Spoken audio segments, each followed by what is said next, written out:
has moved into District 5. It is the Cathedral Hill building at Van Ness and Geary. What is your position on this project, and what would you do if elected? And for this question, we will be asking London Breed, Christina Olague, and Julian Davis.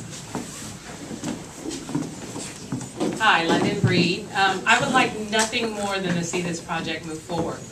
Unfortunately, Sutter has not been a good community partner. They have not fulfilled their obligations over the years to this city, and it is important that we move this project forward with a mandatory community benefits package that makes it clear that this is required by law in terms of what they need to do for the community. Specifically St. Luke's and the investment that needs to be made into St. Luke's Hospital, as well as maintaining St. Luke's for years to come. We need a clear plan as to how we are going to make sure that St. Luke's is affordable and made available to the people who need it the most. And so I would support this project. I would take the leadership necessary in order to make sure we move this project forward. But I will do so by making sure that they are held accountable for what they need to do for the community and for St. Luke's.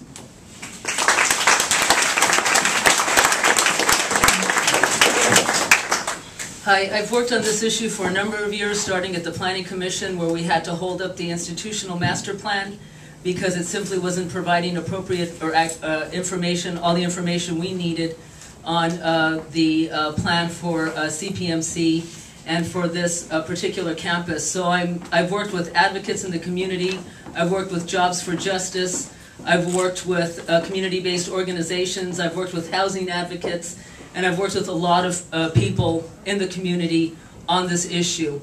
And the concern that many of us have is that we want to see, definitely we want to see a project move forward. We need a seismically sound institution, and that's part of the mandate, the state mandate, and that's why they're being forced to do this rebuild. But they do have to be held accountable.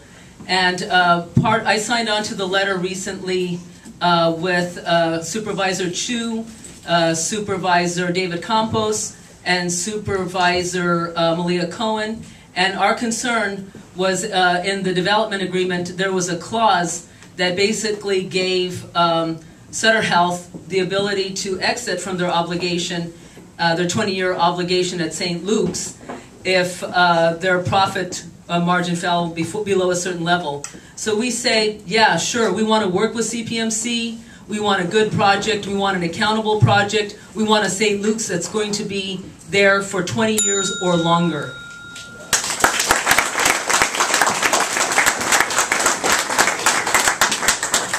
Julian Davis again. I want to start with, first of all, I support the fellow bike lane and I support ranked choice voting. Just want to, the CPMC development, there's a number of issues with this development that actually have some similarity to other major developments San Francisco is considering. But with the CPMC, there's a serious jobs housing imbalance that I find very problematic. I think the studies show that bringing the hospital in would require about 1,500 two-bedroom apartments, and there's only 90 planned right now. Yeah, sorry, I'll repeat that. The jobs housing balance with the CPMC project has been shown to be insufficient right now. There's a need for about 1,500 two-bedroom, at least, dwellings that would need to come in to support the workers and the jobs that are going to be created by CPMC, and only 90 that are being planned currently. There's transportation issues. We're looking at, I think, 20,000 at least more rides and traffic congestion in the neighborhood along Geary, which could create problems for the plans we have for bus rapid transit. And then there's the issues of St. Luke, which have been brought up. And we want a seismically safe hospital. That's a state mandate. But the way the current package has been put together, none of these impacts, these significant impacts, are being appropriately planned for and mitigated.